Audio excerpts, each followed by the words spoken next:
Before the birthday party, my deceased father came to me in a dream and told me, "Don't wear the dress from your husband." I woke up in a cold sweat. It was true. My husband had recently bought me a dress. I cut the lining open and froze in horror.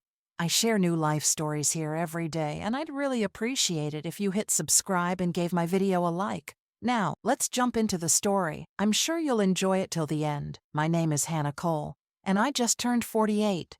But these last few weeks, I've started locking the bedroom door when I go to sleep, even though the only other person with a key is my husband. I tell myself it's silly, yet every night, my fingers still turn that little bolt, like my body already knows something my heart isn't ready to admit. Daniel has changed, and not in the slow, ordinary way husbands change over 26 years. It's sharper, colder. He flinches when a car backfires down the street. He keeps his phone face down now, even at dinner, and if a message lights the screen, he snatches it before I can see so much as a single word. 3 nights ago, I woke up at 2:14 a.m., and he wasn't in bed. I found him in the garage, door cracked open to the dark, whispering into that phone so low I couldn't catch a word, only the panic in his shoulders when he heard me on the stairs and slammed the call shut. He told me he was checking a work email at 2 in the morning in the freezing garage. We were the couple everyone pointed to when they wanted proof that love could last. 26 years, and Daniel still opened the car door for me every single time, still carried the groceries so I wouldn't strain my back, still kissed the exact spot on my forehead he'd kissed the night he proposed. On Sunday mornings, he'd bring me coffee in bed exactly the way I liked it. 2 sugars, splash of milk, and sit on the edge of the mattress just watching me wake up, smiling like I was the best part of his day. When the kids were little, he'd come home exhausted from work and still crawl on the floor to play dolls with our daughter or throw footballs with our son until the streetlights came on.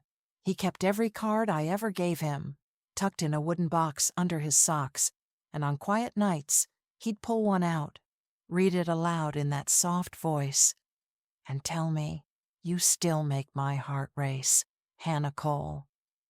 He was the man who danced with me in the kitchen to old country songs on the radio, who cried the first time he held each of our grandchildren, who prayed beside me every night, with his hand resting on my knee, like I was the safest place he knew. When Daddy died, Daniel held me for hours on the porch swing, rocking me while I sobbed into his shirt, whispering over and over, "I've got you, baby. I'll always have you." I believed him with every beat of my heart.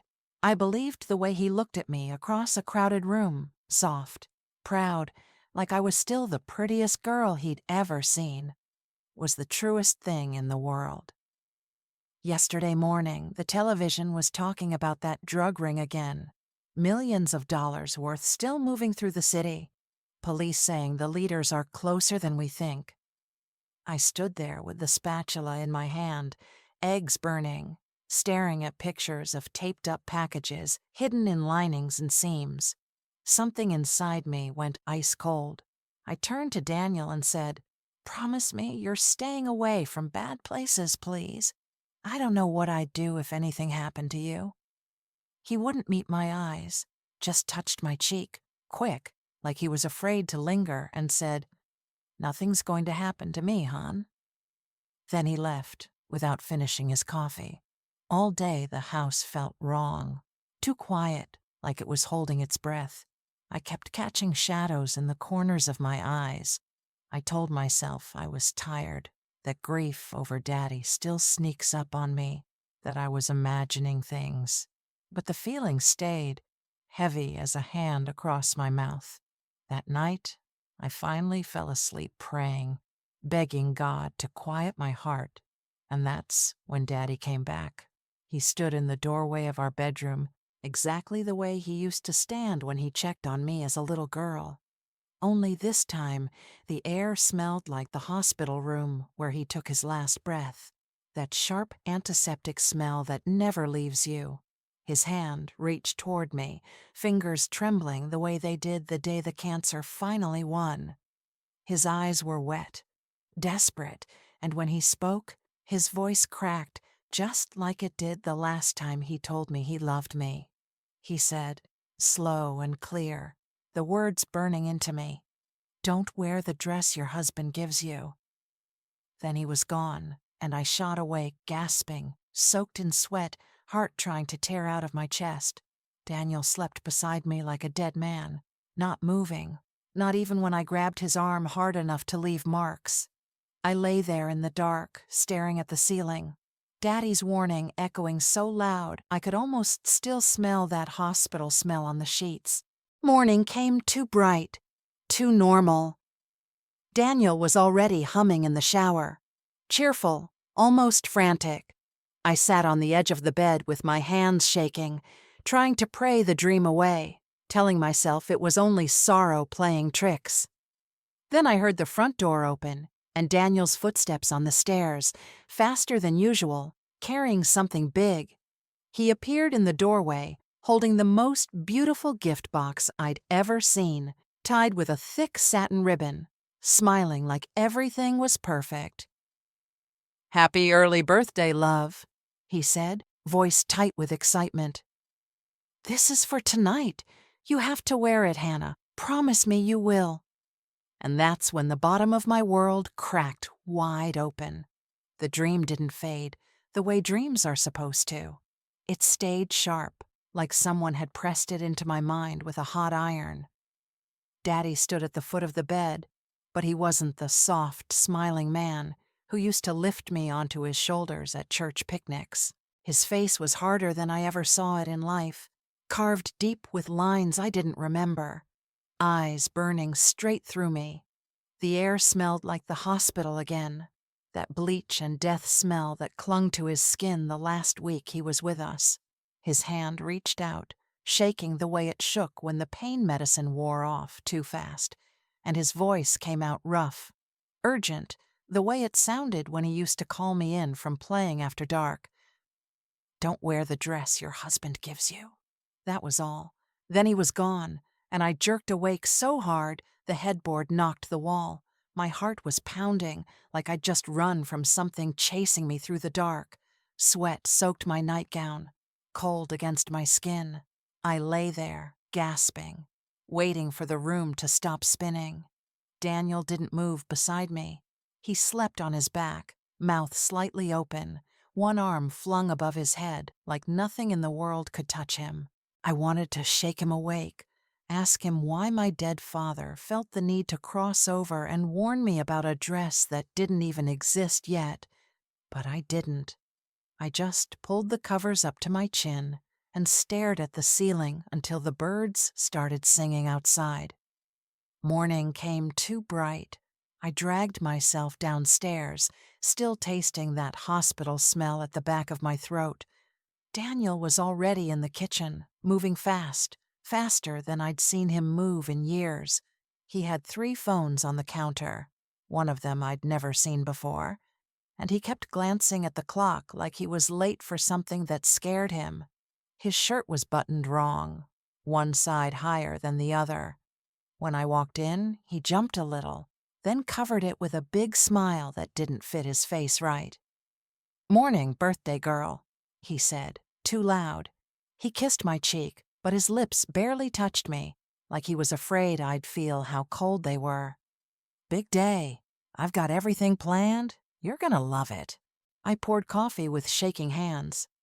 "You seem wound up," I said, trying to sound normal. "Just want everything perfect for you." He was already reaching for his keys. "I've got to run some errands for tonight. The party's at 7, okay?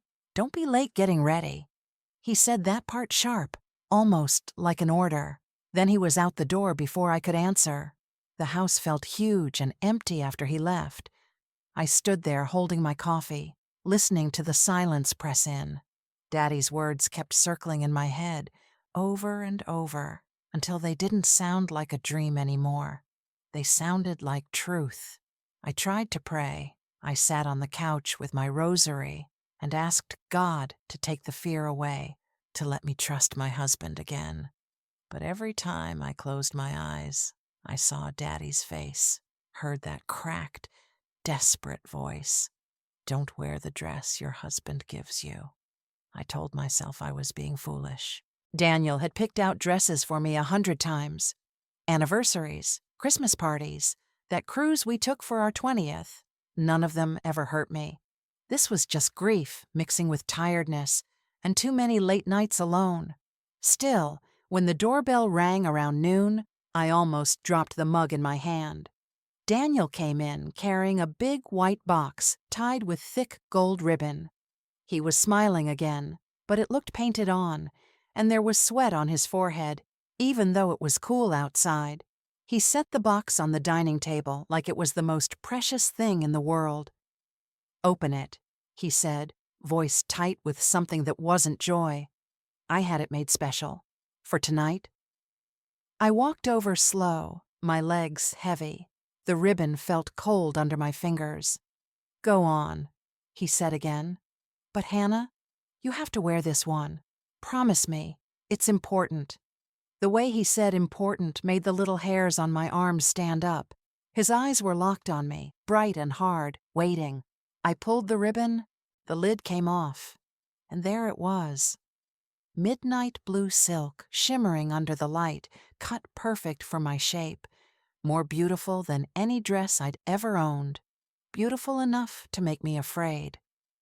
Daniel's hand landed on my shoulder, squeezing just a little too hard. "You'll wear it tonight, won't you? Say yes, hon." And in that moment, with Daddy's warning still burning in my ears, I looked at the dress and felt ice slide down my spine. The dress lay across the dining table like it was waiting for me to worship it. Midnight blue silk so deep it looked wet, catching every bit of light and throwing it back softer, richer. Tiny crystals were sewn along the neckline and the curve of the waist, winking like stars. The cut was perfect, high neck in front, low in back, fitted exactly to my body, even though I'd never given anyone new measurements. Someone had studied me, measured me in secret. That thought made my stomach turn, even while my fingers reached out to touch the fabric. It felt expensive, heavy, almost cold. Too perfect, beautiful enough to be dangerous. Daniel came up behind me while I was still staring into the box, and his arms slid around my waist, the way they used to when we were young, and everything felt safe. For one single heartbeat, I let myself lean back into him, because the little girl in me still wanted to believe this was just love. The silk under my fingertips was so beautiful it made my eyes sting. 26 years of marriage. And he'd never bought me anything this perfect. My breath caught with a quick, foolish rush of joy. "Oh, Daniel," I whispered, half laughing. "It's the most gorgeous thing I've ever seen." He pressed closer, his chin resting on my shoulder, breath warm against my neck. "Try it on later," he murmured, voice low, almost trembling with excitement. "But you will wear it tonight, Hannah. Only this one. I chose it special." Special. He kept saying it like the word had weight, like it was supposed to wrap around me and hold me still. His hands tightened on my waist. Not a hug anymore, more like he was making sure I couldn't step away. "Promise me," he said again, softer, but with something hard underneath. That hardness snapped me out of the spell. The joy drained so fast I felt dizzy. Last night, Daddy had stood at the foot of our bed, shaking with warning, telling me not to wear the dress my husband gives me, and now here it was, handed to me like a poisoned apple wrapped in gold paper. The coincidence sat on my chest, so heavy I could barely breathe. I turned and gave him the smile I'd practiced in the mirror for 26 years. "Of course, darling. It's gorgeous." My voice sounded steady. Thank God. Inside, my heart was kicking so hard I was sure he could see it through my blouse. Daddy's words kept flashing behind my eyes. "Don't wear the dress your husband gives you. I wanted to grab Daniel's shirt and scream, "What have you done?" Instead, I touched the tiny crystals again and said, "You really shouldn't have spent so much." He laughed, but it came out thin. "For you, nothing's too much." Then he looked at his watch, 3 times in 10 seconds, and said he had to leave for the venue, make sure everything was perfect. Perfect. There was that word again. He kissed my forehead, quick and dry, and his eyes flicked to the dress one last time, like he was making sure it was still there. Then the door shut behind him, and the lock clicked, and the house went dead quiet. I stood in the dining room a long time, staring at the dress. It looked innocent lying there, folded just so, waiting for me to slip it over my head and walk straight into whatever hell Daniel had planned. My hands started shaking. I told myself I was losing my mind. Good wives don't think these things about their husbands. Good wives trust. But the shaking wouldn't stop, and Daddy's voice wouldn't quiet down. I carried the dress upstairs, laid it on our bed under the afternoon light that pours through the skylight. The color looked even richer up here, almost black until the sun hit it and it turned liquid blue. I ran my palms over it again, slower this time, feeling for anything that didn't belong. The outside was flawless. I turned it inside out, studied every seam, every stitch. My fingers moved on their own now, guided by something stronger than fear, something that felt like Daddy standing right behind me, guiding my hands. At the left hip, right where my hand rests when I'm nervous, the lining felt wrong. Thicker, a little stiff, like there was an extra layer sewn inside. I pressed gently and heard the faintest rustle, like dry leaves trapped between silk. My breath caught. The room tilted. I stood frozen, finger still pressing that spot, afraid to move, afraid to know. Then I walked to the dresser, took out my sewing scissors, the sharp little silver ones Mama gave me the year I got married, and carried them back to the bed. My hand didn't even shake anymore. Whatever was about to happen, I was done hiding from it. I held the dress up to the window, let the sunlight pour straight through the fabric, and there it was, a long, perfect seam along the hip that didn't match any of the others. Slightly raised, slightly proud, like it was waiting for someone brave enough to cut it open. I brought the scissors closer, the tip touching that hidden seam, and felt the years of trusting Daniel start to tear right along with the thread.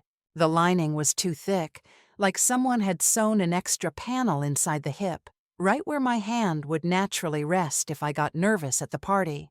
I pressed once, gentle, and heard it. A soft, dry rustle. The sound of something shifting that had no business being inside a dress. My stomach dropped so fast, I had to sit on the edge of the bed. The scissors were already in my hand. I don't even remember picking them up. I told myself to stop, to put the dress away, to be the good wife who trusts her husband. But my fingers wouldn't listen. They found the raised seam again, the one that didn't match any of the others, and I set the tip of the scissors right there. My heart was pounding so loud I could hear it in my ears. 1 breath, 2. Then I cut. A single snip, no more than an inch, and the silk sighed open. Out came a slow, fine stream of beige powder, soft as baby powder, spilling across the white bedspread like sand from an hourglass. I froze, scissors still in my hand, watching it pour. More and more kept coming, far more than should ever fit in such a small space. When it finally stopped, there was a little mountain of it on my grandmother's quilt, and the room smelled faintly bitter, chemical, wrong. Not fabric, not perfume, something that didn't belong anywhere near skin. My knees gave out. I dropped straight down to the carpet, the scissors clattering beside me, and I just sat there, staring at the little pile of beige poison like it might crawl toward me on its own. My mind kept trying to make sense of it and kept failing. This couldn't be real.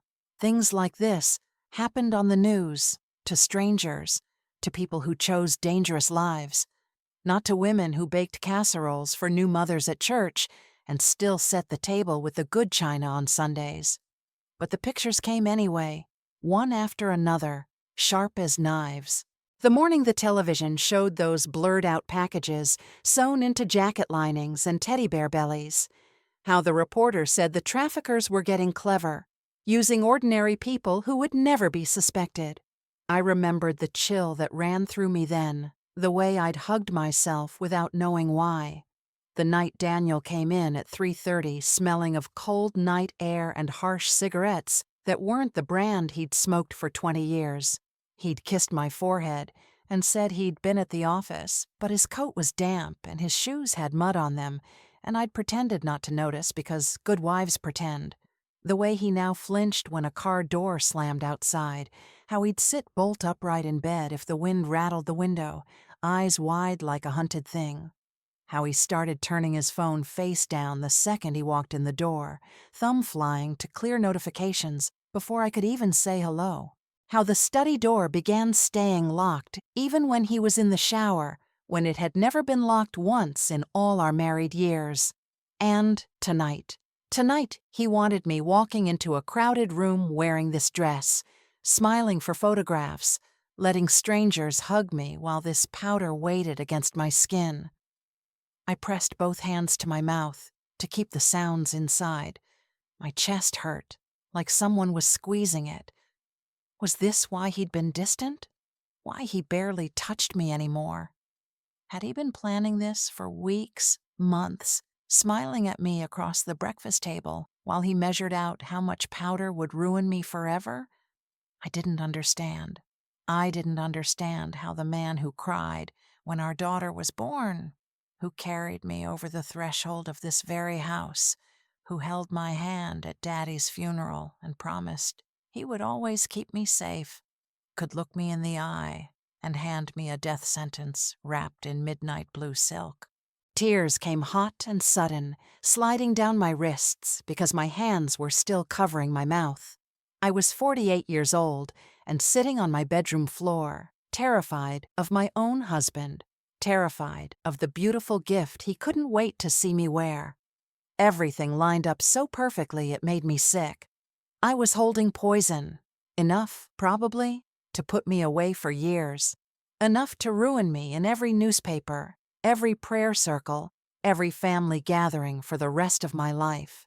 And Daniel had smiled while he handed it to me, kissed my cheek, told me I had to wear it. I scraped the powder into a clean plastic bag from the kitchen, hands shaking so badly some still dusted the floor like dirty snow. I sealed it twice, then 3 times, and sat there on the bedroom rug, hugging my knees, feeling the walls of the house close in. This was our home, the bed where we conceived our children, the dresser that still had his cologne on it, and now every corner felt poisoned. I don't know how long I sat there before I grabbed my phone. My fingers knew the number before my mind caught up. Rachel Park, my friend from church, the one who works in the state forensics lab. I pressed call before the fear could stop me. She answered on the second ring. "Hannah, honey, you okay? You sound—" "I need you to look at something," I whispered. My voice cracked like thin ice. "Please, Rachel, I cut open the dress Daniel gave me and there's powder inside, a lot of it. I think it's drugs." Silence. Then her voice, low and careful. "Lock your doors. Don't touch anything else. I'm coming right now. I'll run it through the kit myself, but Hannah?" She stopped, and I heard her take a breath. "This doesn't feel good. This feels really, really bad." I hung up and looked around the bedroom that suddenly didn't feel like mine anymore. The dress hung half open on the bed like a skinned thing, the empty pocket in the lining gaping like a mouth. And for the first time in 26 years, I was afraid of my own house. afraid of the man who shared it with me, afraid of what would happen when he walked back through that door tonight, expecting to see me wearing his trap. I locked the bedroom door anyway, even though I knew a lock wouldn't stop what was coming. Rachel came through the front door less than an hour later, moving fast, no makeup, hair still wet from the shower. She had her lab case in one hand and worry written all over her face. I met her in the hallway because I couldn't stand being in the bedroom with that ruined dress one more second. She took one look at me and pulled me into a hug so tight I almost broke right there. "Where is it?" she whispered against my hair. I led her upstairs. The powder was still sealed in the plastic bag on the dresser, sitting next to the dress like evidence, waiting for a crime scene that hadn't happened yet. Rachel set her case down, snapped on gloves, and opened the bag just enough to take a sample. Her face stayed calm, professional, but I saw her jaw tighten when the test strip turned the color that means only one thing. She looked up at me, eyes soft and sorry. "Hannah, it's high-grade synthetic opioid. Street value well over 200,000, maybe more. The quantity alone is enough for intent to distribute and trafficking charges. If you'd walked into that party wearing this dress..." She didn't finish. She didn't have to. I already saw the headlines, the handcuffs, my face blurred on the news beside words like "Kingpin's wife." My legs gave out again. I sat on the little bench at the foot of the bed and stared at my shaking hands. Rachel knelt in front of me, took both my hands in hers. "Who gave you this dress, honey?" The words stuck in my throat like gravel. I forced them out anyway. "Daniel, my husband. It was my birthday gift. He said I had to wear it tonight, Rachel. He kept saying I had to." She sat back on her heels, eyes wide. "Daniel Cole? Your Daniel?" I started talking then, and once I started, I couldn't stop. I told her about Daddy standing in the bedroom doorway 2 nights ago, voice cracking with warning, about the news reports and Daniel coming home late, smelling wrong, jumping at shadows, about the phone he hides, and the study door that stays locked, and the way he watched me open that box like his whole life depended on me saying yes. I cried without sound, tears sliding hot down my cheeks while the words kept pouring out. Rachel listened without moving. When I finished, she was quiet a long time. Then she said, very gently, "Hannah, listen to me. The amount in that lining wasn't for personal use. It was packaged for transport or for someone to take the fall. Either Daniel is moving it himself, or he planned for you to carry it straight into whatever trap is waiting at that party tonight." I heard the words, but they floated somewhere outside me. I kept seeing Daniel smile when he handed me the box, the way his hand pressed my waist like he was already saying goodbye. Rachel stood up, closed her case, and looked me dead in the eye. "I'm calling someone I trust. His name is Sloan Bennett. He's been working a task force on the exact ring this powder matches. And Hannah..." She stopped, reached out and touched my cheek like my mama used to when I had fever. "The trail they've been following for months keeps circling back to accounts and phone numbers that are registered to your husband." The room tilted. I gripped the edge of the bench so hard my fingers went white. Rachel's voice dropped to almost a whisper. "You need to meet Sloan Bennett. Tonight, he's been tracking a trafficking link, and sweetheart, that link is connected to Daniel." I stared at her, the walls of the bedroom closing in, the pretty dress hanging open like a lie that had finally been gutted. And for the first time I understood. Every late night, every flinch, every locked door and hidden phone had been leading us here. My husband hadn't just stopped loving me. He had measured me, weighed me, and decided I was the perfect person to destroy so he could walk away clean. "Hannah," Rachel said again, softer, "Daniel may not be who you think he is." Those words settled in my stomach like cold lead. because deep down, in the place I hadn't wanted to look, I already knew the nights out had never been about work at all. Rachel drove me herself to a plain gray building on the edge of downtown. No sign, no windows you could see into, just a heavy door that buzzed us through. Detective Sloan Bennett was waiting in a small room that smelled of old coffee and paper. One table, 3 chairs, and walls covered with maps, photographs, and red string, connecting everything like a spiderweb of ruin. He didn't waste time on gentle words. He pulled out a chair for me, sat across, and started laying out the truth the way you lay out photographs of a car wreck.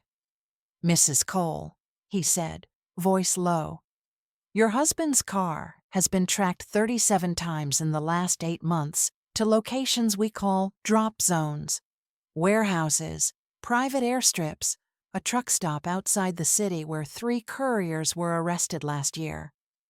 He slid a satellite map toward me. Little red dots glowed where Daniel's phone had pinged at 2, 3, 4 in the morning. Next came the bank records. Pages of transfers, always under $10,000 so they wouldn't trigger alerts, moving from shell companies into accounts he controlled, then out again within hours. One column had my name on it, our joint savings, drained bit by bit until I thought we were just tight this year. Then the photos, grainy night shots of Daniel leaning into car windows, handing over thick envelopes, taking them back fuller. One picture showed him shaking hands with a man whose face was on every wanted poster in Sloan's office. I felt the room shrink around me. Sloan tapped the dress Rachel had brought in an evidence bag. "This is new. They've started using family members, people who never get searched, wives, cousins, even kids on school trips. The lining is triple-stitched, vacuum-sealed, odor-proof. We call it a Couture Mule. Perfect camouflage. You walk through any room smiling and nobody thinks to look twice." He let that sit between us. I stared at the dress in its plastic tomb and saw Daniel's smile again when he told me I had to wear it, the way his fingers pressed my waist like he was already measuring the fall. "Your husband isn't the kingpin," Sloan said quietly. "He's the middleman who got greedy. Word is the higher-ups were pressuring him for a big delivery tonight.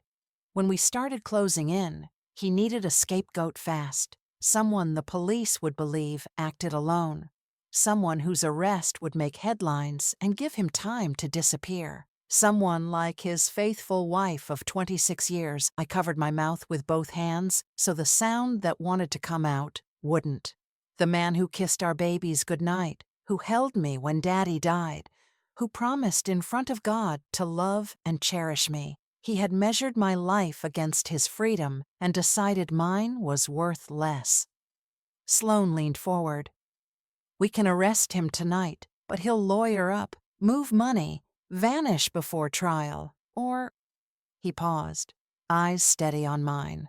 "We give him exactly what he expects. We make an identical dress, clean, not one grain of powder, and you walk into that party wearing it, smiling like nothing's wrong. His people will be watching.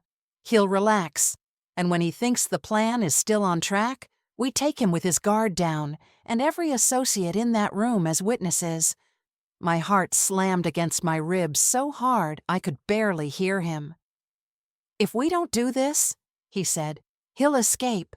New name, new country, new life, and someday, when the heat dies down, he'll try again with someone else."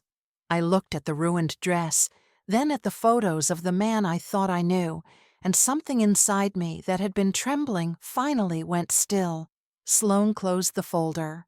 "Hannah, this is your only chance to expose him. Say the word, and we start building the replica tonight." I heard Daddy's voice again, clear as the night he came to warn me. "Don't wear the dress your husband gives you. He hadn't meant don't wear it at all. He meant don't wear the one that would destroy you." I lifted my chin and met Sloan's eyes. "Do it," I said. "Make the dress. I'll be there tonight, smiling, just like Daniel wants." because the trap he built for me was about to close on him instead. "If we don't do this tonight," Sloane said, sliding the last photograph back into the folder, "he'll disappear by morning. New name, new passport, new life, and you'll spend the rest of yours looking over your shoulder." I stared at him across the scarred table and felt something inside me click into place, like a bone finally setting. "Hannah," he said softer, "this is your only chance to expose him. Say yes, and we move now." I said yes. Within the hour, the real dress, the one that would have sent me to prison for decades, was sealed in an evidence crate and driven away under armed guard.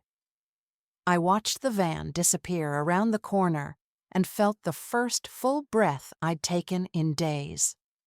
They took me to a quiet warehouse on the river where 3 women waited: a master tailor, a fabric chemist, and a seamstress who could copy Couture blindfolded.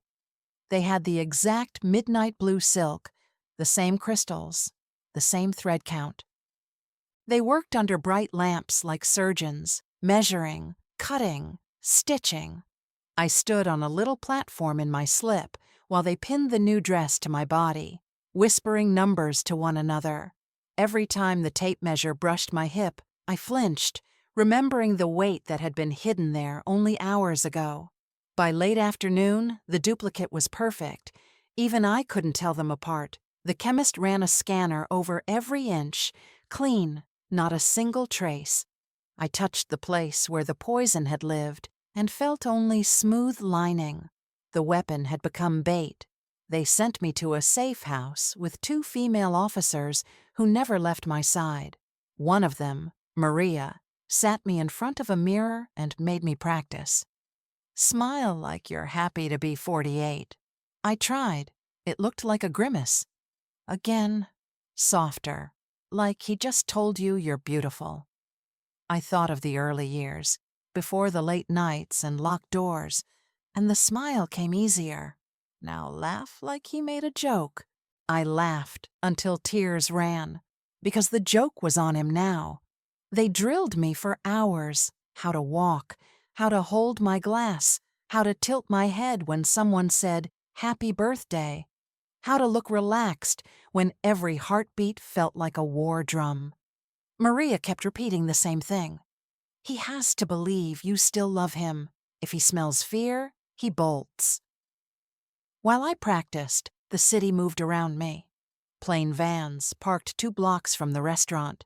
Officers in waiter uniforms rehearsed carrying trays. Snipers took positions on nearby roofs. Sloane walked the banquet hall himself, counting exits, testing sight lines, making sure no one could slip away. At 6:30, they brought me home so Daniel wouldn't wonder where I'd been. I walked through my own front door, carrying the clean dress in a garment bag, humming like any excited wife. Daniel was in the hallway, adjusting his cufflinks. He looked up and his eyes went straight to the bag. "You're wearing it?" he asked, too quickly. I smiled the smile I'd practiced all afternoon. "Of course, darling. It's the most beautiful thing anyone's ever given me." He searched my face for a long second, then kissed my cheek, quick and dry, and said we should leave in 20 minutes. I went upstairs to change. The officers had wired a tiny microphone into the clasp at my shoulder. It felt cold against my skin. I slipped into the replica dress, smoothed it down, and looked at myself in the full-length mirror. Same color, same cut, same shimmer. Only now it was empty of death. The woman in the mirror looked calm. Inside, I was shaking so hard I had to grip the dresser to stay upright. 26 years of shared mornings, shared prayers, shared dreams. And tonight, I would walk beside my husband, knowing he had planned to bury me alive. I touched the fabric where the poison had been hidden and whispered to the empty room, "Not tonight." Downstairs, Daniel was waiting, keys in hand, smiling like the perfect husband. He offered his arm. I took it, fingers light, smile steady. We walked out to the car together. The porch light caught the silk and turned it liquid blue. Just before I slid into the passenger seat, I glanced at my reflection in the dark window. The dress gleaming, beautiful, deadly in a way Daniel would never guess. My heart pounded like a drum against the clean, innocent fabric. He shut the door, walked around, and got behind the wheel. As we pulled away from the house, I waved at the empty porch like a carefree wife on her birthday, while every officer in the city held their breath and waited for me to lead the spider into the center of his own web. The restaurant glowed like a jewel box, all crystal chandeliers and white orchids. More people than I had ever seen at one of my birthdays filled the private room, laughing too loud, glasses clinking too hard. I recognized maybe 10 faces. The rest were strangers in expensive suits and sharp watches, men with heavy gold rings, and women whose smiles never reached their eyes. Daniel had told me he invited new investors. Now I knew better. These were the people waiting for me to fall. I stepped inside on Daniel's arm and felt every heartbeat like a drum against my ribs. The microphone at my shoulder was so small I kept forgetting it was there, yet it felt like a brand. "Smile," Maria had drilled into me. "You are happy. You are loved. You have no idea what is coming." I smiled until my cheeks hurt. Daniel was waiting just inside the door. Perfect tuxedo, perfect hair, calmness carved so deep it looked painted on. When he saw the dress, his eyes flashed. Quick, hungry, relieved. He kissed both my cheeks, lingered a second too long. "You look stunning," he whispered against my ear. Exactly like I pictured. I laughed the light laugh they taught me and let him lead me into the crowd. From that moment on, I felt his gaze like a hand between my shoulder blades. Every time I turned, he was watching, drink in hand, head tilted, just enough to keep me in sight. When I accepted a flute of champagne, he lifted an eyebrow, checking if I was nervous. When I greeted old neighbors and hugged them too tight, he smiled like a proud husband, but his fingers tightened on his glass. He was waiting for the moment the room would explode around me, waiting for shouts and handcuffs and tears, waiting for me to look at him with betrayal so he could play the shocked, heartbroken man who had no idea his wife was a criminal. I moved through the evening, like a ghost in my own life. I kissed cheeks, thanked people for coming, let strangers tell me I hadn't aged a day. Every laugh felt borrowed. Every "Happy birthday, Hannah" sounded miles away. Inside, I counted heartbeats and prayed the wire stayed quiet, prayed my voice stayed steady, prayed Daniel kept believing I was still the same trusting wife he had measured for ruin. The room grew warmer, louder. A string quartet played something sweet and meaningless. Waiters circled with silver trays. I caught glimpses of officers I recognized, one pouring wine, another clearing plates, all of them watching Daniel the way you watch a snake coiled to strike. Daniel stayed close, touching my elbow, refilling my glass before it was empty, steering me from group to group like he was showing off a prize. Every few minutes, his eyes flicked to the doors, to the corners, to the men with the heavy rings who nodded at him almost imperceptibly. He was waiting for the signal that never came, because the signal was me, still standing, still smiling, still free. I could feel the exact second his nerves started fraying. His laughter got sharper. He checked his watch twice in 5 minutes. When the cake came out, tall and sparkling with candles, he stood behind me, hands on my shoulders, and I felt them tremble. "Make a wish, darling," he said, voice bright, too bright. I closed my eyes, felt every eye in the room on me, felt Daniel's breath against my hair, and wished the only thing left to wish. Let this end tonight. People started clapping, counting down for me to blow out the candles. The noise rose, glasses lifted, voices joined in a cheerful roar, and that was when the doors burst open. Black-clad officers flooded in from every entrance at once, boots pounding, rifles up, red laser dots skittering across white shirts and silk ties like fireflies gone mad. The quartet's last note died with a screech of strings. A woman screamed so loud a champagne flute slipped from her hand and exploded on the marble. Another glass followed, then another, until the floor glittered with broken crystal and spilling wine. People stumbled backward, knocking over chairs, clutching each other, faces twisted in pure animal panic because no one had said the word drugs yet, and no one understood why the birthday party had turned into a war zone. I stood perfectly still in the center of it all, the clean blue dress brushing my calves, heart finally quiet because the moment had come. Daniel's face drained of every drop of color until he looked like paper. His mouth opened, closed, opened again, but no sound came at first. His arm fell away from my shoulder as if my skin had turned to fire. His eyes, wide, glassy, frantic, darted from the rifles to the officers shouting, "Police! Hands where we can see them!" and then snapped back to me, searching for the ruin he had planned and not finding it. The room spun into pure chaos. A man in a tuxedo tried to run and crashed into a waiter who was actually an officer. Both went down in a tangle of trays and limbs. A woman near the cake table started sobbing, mascara streaking her cheeks. Someone else shouted, "What is this?" over and over like a broken record. Daniel found his voice at the exact second Sloan Bennett stepped forward, warrant raised high. "Daniel Cole," Sloan called, calm and loud enough to cut through every scream. "You are under arrest." Daniel's head jerked toward the sound, and in that single heartbeat, something inside him shattered. His finger shot out, shaking, pointing straight at me.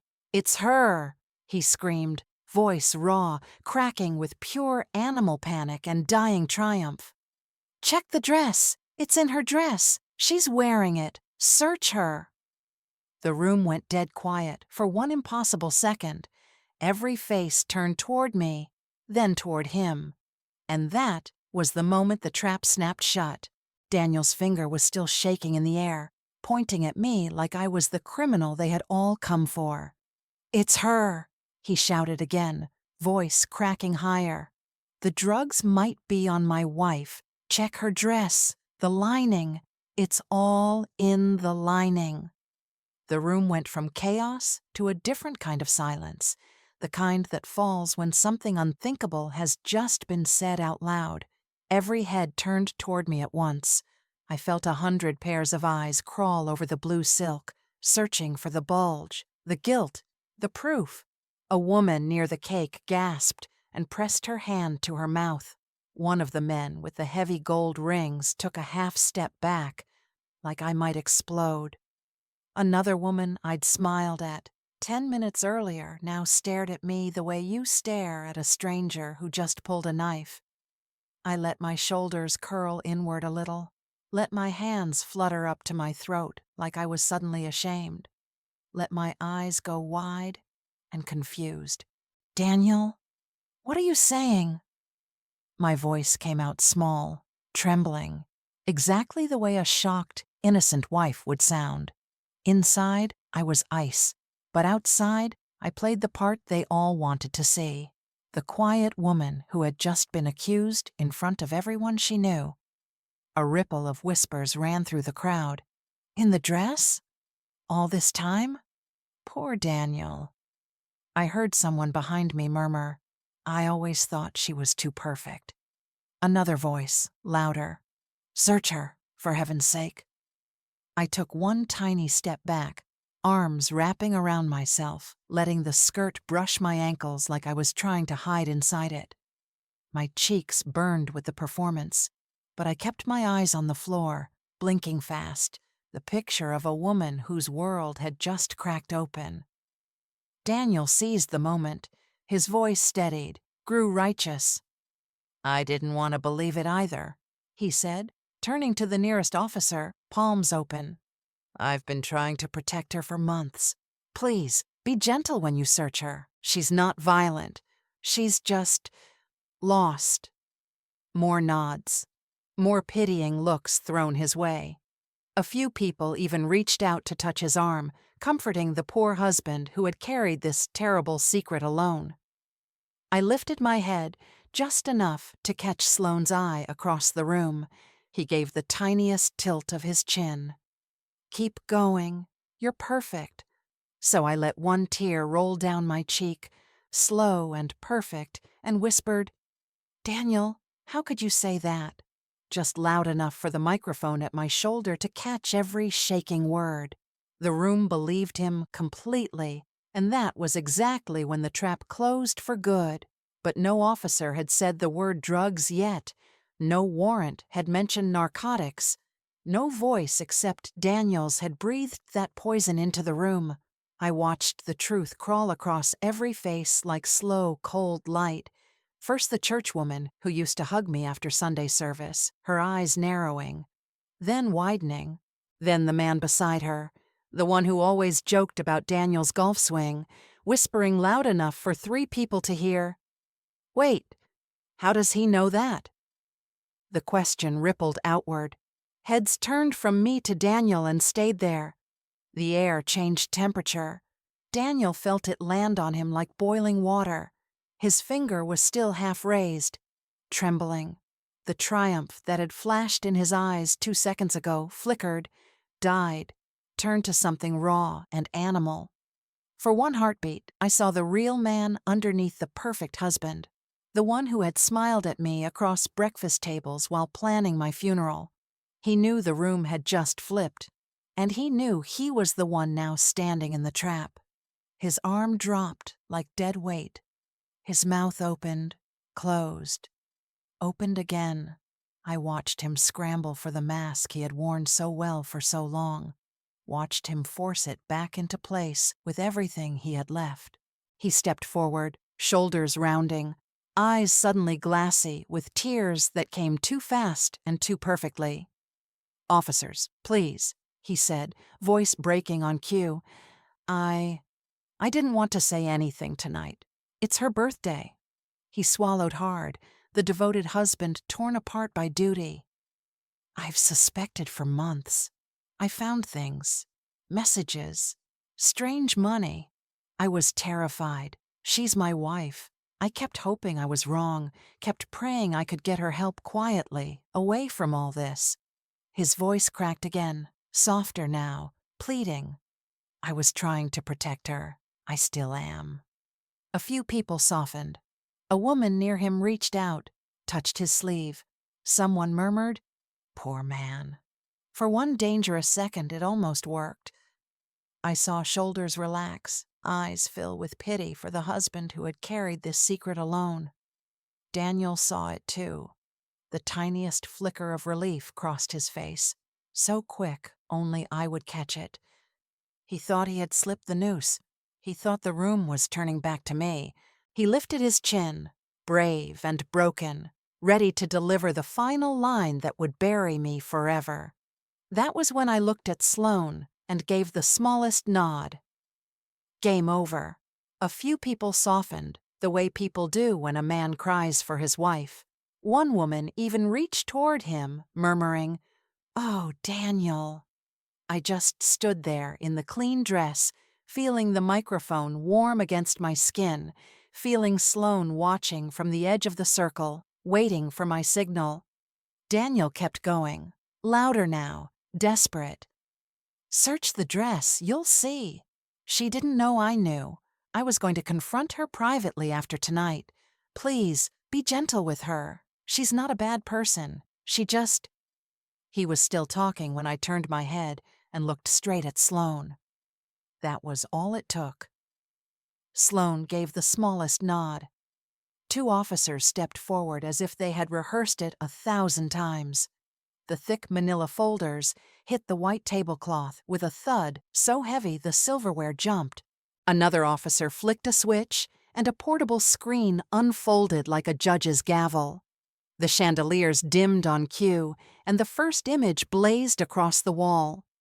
Daniel at 2:14 a.m., 3 months ago, caught under a street lamp, handing a fat envelope to a man whose face was on every wanted poster from here to the border. Daniel's confession died in his throat, the last syllable hanging in the air like a cut wire. He stared at the screen the way a man stares at his own corpse. His mouth stayed open, but no sound came. The color that had rushed back into his face when he thought he was safe drained away again, faster this time, until he was gray, paper white. His eyes, wide, glassy, moved from the photograph to the folders to me and back again, frantic, searching for the trick, the mistake, the way out that wasn't there. His knees buckled a fraction, just enough for the officer beside him to tighten a grip on his arm. His chest rose and fell too fast, like he had forgotten how breathing worked. The perfect hair had fallen across his forehead. A single bead of sweat slid from his temple and hung on his jaw before it dropped. I watched the exact second the truth finally reached him. The dress was clean, the room was wired, and every person he had invited tonight was now a witness to his ending. The mask didn't just slip. It shattered. What was left underneath was small, naked, shaking so hard his teeth clicked together. The room watched him come apart in perfect silence. I looked at Sloane again, calm, steady, ready. It was time. Thick folders hit the table with a sound like Judgment Day.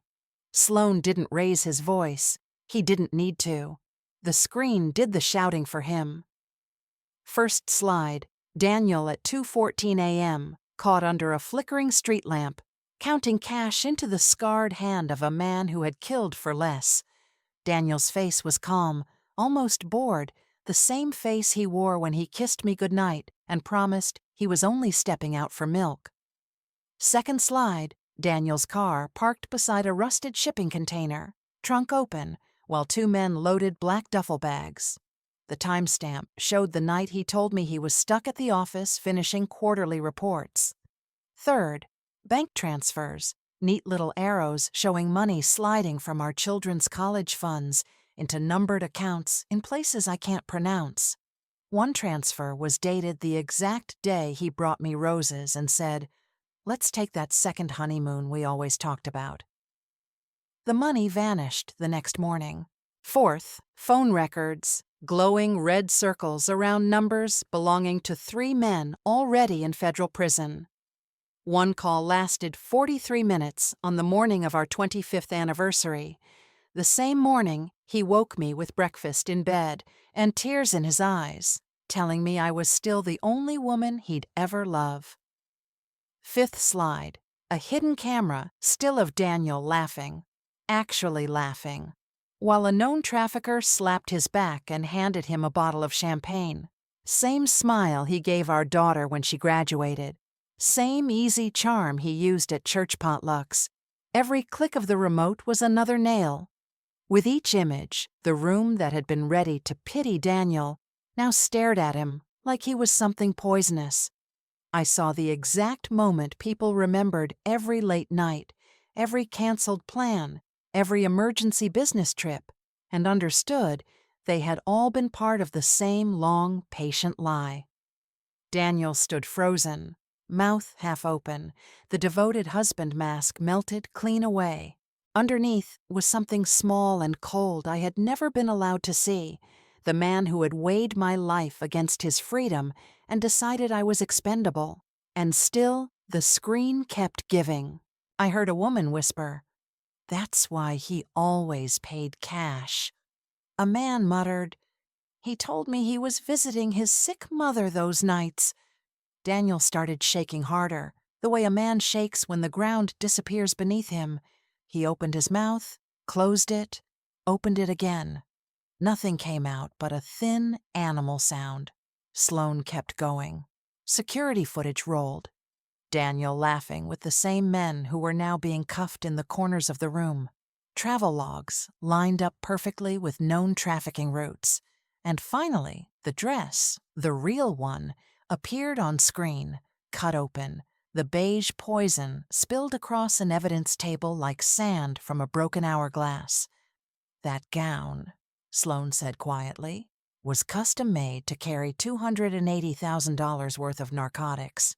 Mr. Cole intended his wife to wear it tonight, so she would take the fall while he walked away clean. The last photograph was the newest.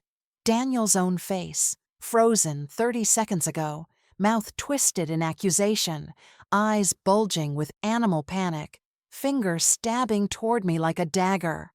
That image hung on the screen, huge and merciless. Daniel stared at it for one impossible second, then something inside him snapped. He lunged forward so hard, the nearest officer stumbled. "She knew," he roared, voice no longer human, spit flying from his lips. "She had to know. We planned it together. She wanted the money. His arms jerked against the hands holding him. Officers grabbed him from every side, but he thrashed like a man drowning. The cuffs came out, cold steel flashing. Snap, snap. The sound cut through the room like gunshots. He twisted violently, face purple, veins standing out on his neck. "Hannah, tell them!" he screamed, eyes locked on me, wild and pleading and hateful all at once. "Tell them it was you. Tell them you begged me for the cash. You said you were tired of being poor. Tell them." Another officer forced his arms behind his back. He bucked against them, shoes scraping the marble, tie swinging loose. "You lying bitch!" The words tore out of him, raw, venomous, nothing left of the gentle husband who once read bedtime stories to our children. "You wanted the life. You wanted the vacations, the cars. You knew exactly what I was doing." People gasped. Someone sobbed. A woman I'd known for 20 years turned away like she'd been slapped. Daniel kept screaming as they dragged him backward, heels scraping, face contorted into something I had never seen before and never want to see again. "Hannah, look at me. Tell them the truth." I looked at him, calm, steady, the way I had practiced for hours, and said nothing. His screams turned into a howl as they pulled him through the doors, the sound echoing down the hallway long after he was gone. The room was silent except for the faint rattle of his chains disappearing into the night. I didn't move. I didn't cry. I just stood in the clean blue dress and felt 26 years of mornings and nights and whispered, "I love yous," settle into a single heavy ache behind my ribs. They dragged him past me. His shoe caught my hem for half a second, then he was gone, still shouting my name like a curse. The room emptied fast after that. People wouldn't look at me. Some slipped out the side doors. A few came up, touched my hand, muttered sorry before hurrying away. I let them go. I had nothing left to say to any of them. Months later, the trial was quick. The evidence was iron. Daniel got 22 years. I sold the house, gave away the furniture, kept only my clothes and Daddy's old Bible. I moved 3 states away to a little white house with blue shutters and a porch that faces the mountains. Some nights I sit on that porch with a cup of tea gone cold and feel the ache again. Not sharp anymore, just deep, like a bruise that never quite fades. I think of the years I gave him, the children we raised, the prayers I prayed over a man who was measuring my grave while I slept beside him.